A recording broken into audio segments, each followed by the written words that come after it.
Welcome to The Explainer. Today, we're tackling a really big idea.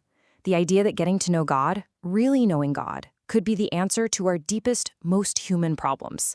So let's dive right in and see how the argument gets laid out. All right, let's get into this by starting with something I think we can all connect with. We're going to explore what the source material sees as a universal human experience. So, why do we struggle so much? I mean, think about it. We all at some point wrestle with these massive, destructive feelings. That guilt that just crushes you, or a bitterness that you can't shake, maybe even a sense of despair that feels completely hopeless. Where does all that stuff actually come from? Now, here's a pretty provocative thesis from the source. It basically argues that our biggest problems, they're not just psychological or about our circumstances. Nope. At their very root, they're theological. The central idea is that our messed up, incomplete, or just plain forgotten ideas about God are the real source of our worst habits and feelings. Okay, so if our view of God is the issue, let's look at how we so often get it wrong. The material suggests we have a habit of creating these one-dimensional, kind of cartoonish pictures of God that just end up at war with each other. On the one hand, there's this picture of God as a super strict lawgiver, only focused on the rules and ready to punish anyone who messes up. Then, on the complete other side, you have this idea of a God who is pure love and just accepts everybody, no matter what they do. The source calls these cardboard views because they're flat.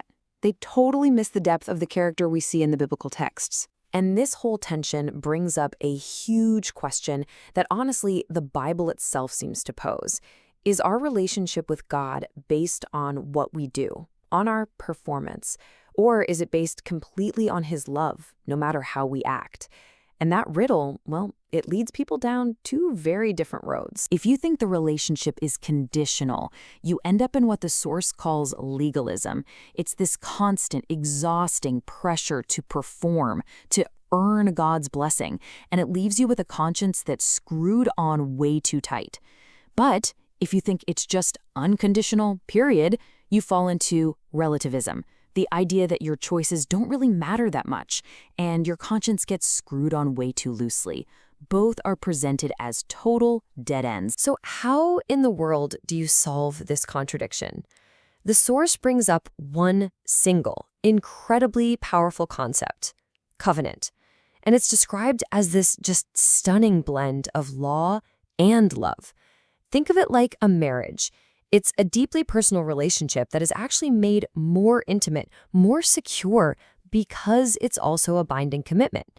It's not one or the other, it's both, beautifully woven together. So, if God is a God who makes covenants, what does that actually tell us about who he is? Let's try to move past those flat, one-dimensional views and get to know the God who actually wants this kind of relationship. First, the source points us to God as creator.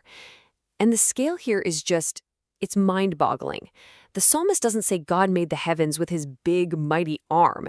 He says God made them with his fingers, like he was just crafting some delicate little model. If our entire galaxy was the size of North America, our solar system would be about the size of a coffee cup. And God made 100 billion of those galaxies with his fingers. This incredible, massive scale just naturally leads to this cry from the heart we see in Psalm 8.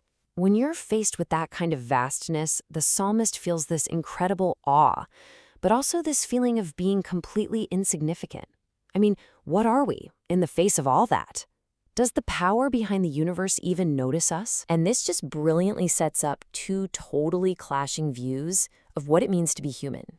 On one side, the biblical account says we're unique, that we're made in God's image, and because of that, we're infinitely precious.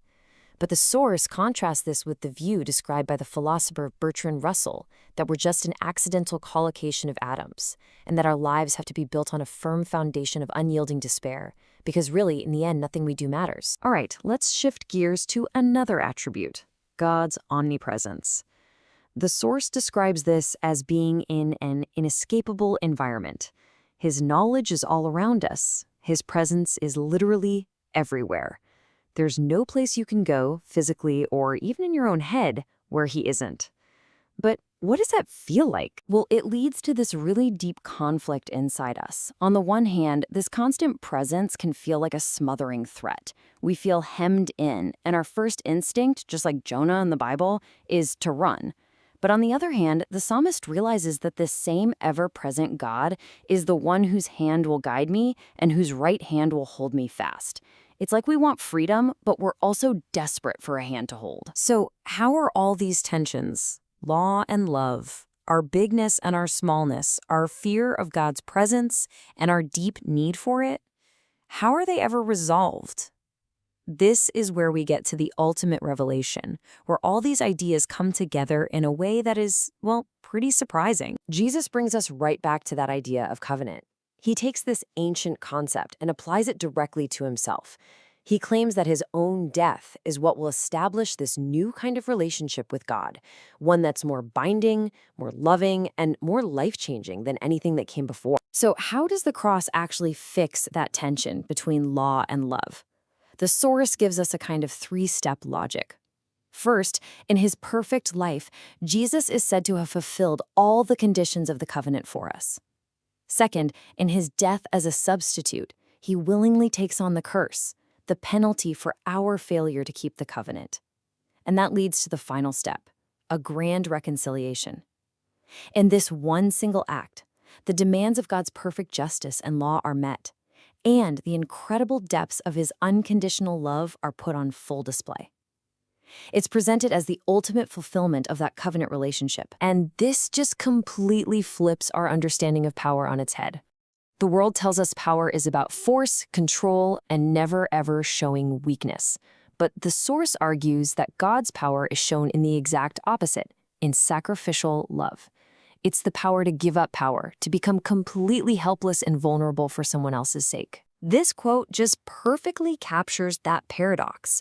The cross, which looks like the absolute ultimate act of weakness, is presented as the ultimate display of God's strength, a strength that isn't found in flexing, but in loving all the way to the point of death. So what's the bottom line here?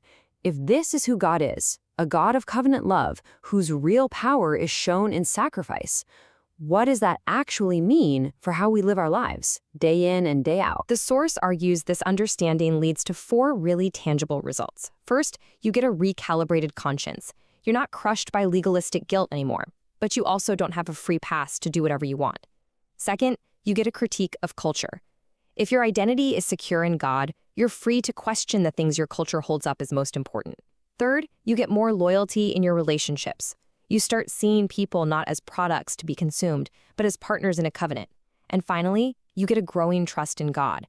That fear of a distant, demanding God is replaced by trust in a God who, as the argument goes, proved his love in the most vulnerable way possible. To kind of wrap all this up, the source uses this really powerful analogy from J.R.R. Tolkien.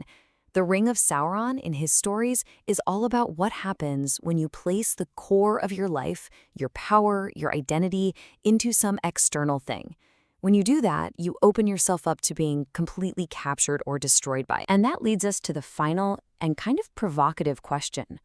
What is the one thing that if you lost it, would make you feel like your life was over?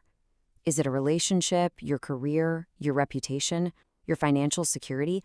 What ring of power holds your life together and ultimately holds power over you? It's a question worth thinking about. Thanks for joining us.